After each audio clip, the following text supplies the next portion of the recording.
Ces projecteurs électrons, par exemple, servent à connaître le vieillissement des cosmétiques pour les femmes. Pour les hommes aussi d'ailleurs, accessoirement, il n'y a pas de raison d'être sexiste. C'est que quand on présente, vous avez une molécule qui est très complexe, qui constitue, alors ça peut être un cosmétique, ça peut être un yaourt. Comment ça vieillit un yaourt?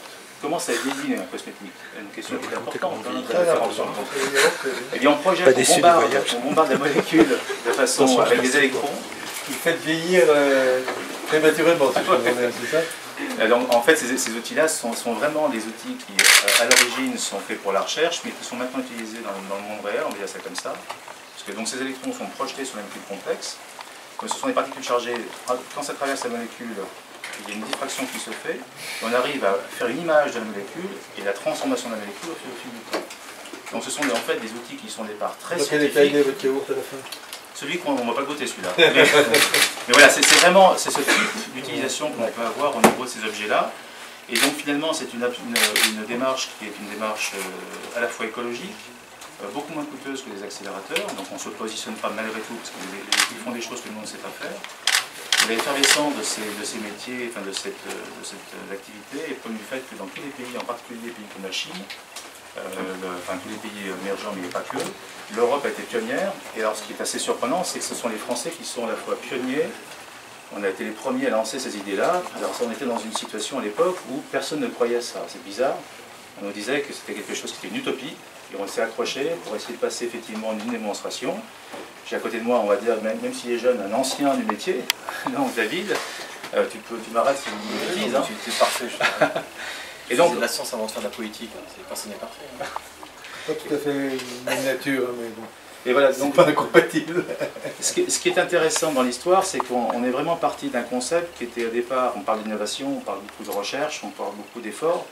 Le tissu français est remarquable, ça ne se sait pas. C'est qu'en fait, là, quand on regarde de quoi sont tissus, comment sont tissus ces équipements-là, il y a dans le passé des laboratoires qui ont été financés ou aidés par la DRET, vous vous rappelez de la DRET. Déjà, donc la filière technologique était beaucoup soutenue par ça, donc il existe encore des endroits où les technologies se développent, mais c'est un peu difficile à maintenir.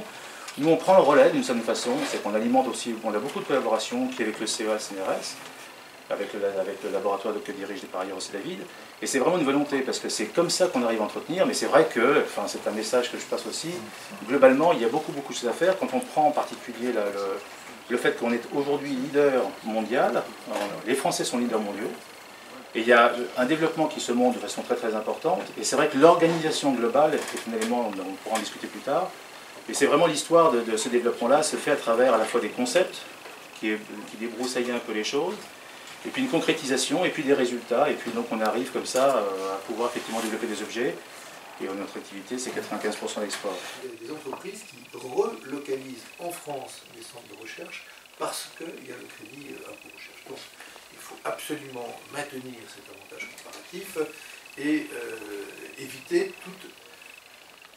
Vous disiez, ça change tout le temps. Alors, je ne sais pas s'il faut rechercher le consensus entre le parti de droite et le parti de gauche. Parfois, déjà, la recherche de consensus à l'intérieur de la même partie, c'est compliqué. Je ne sais pas ça pour le mien, pour d'autres.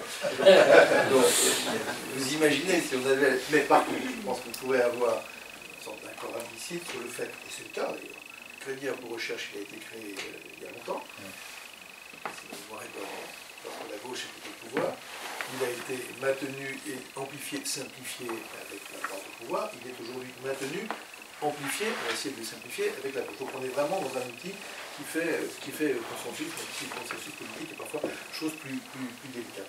Parce que c'est un avantage comparatif décisif, parce qu'au fond, vous l'avez dit, l'innovation est un élément absolument déterminant de la compétitivité. Il y a bien sûr la compétitivité coûts, fabrication, impôts, etc. C'est un sujet il est légitime d'aborder, mais la compétitivité hors coût, c'est l'élément décisif.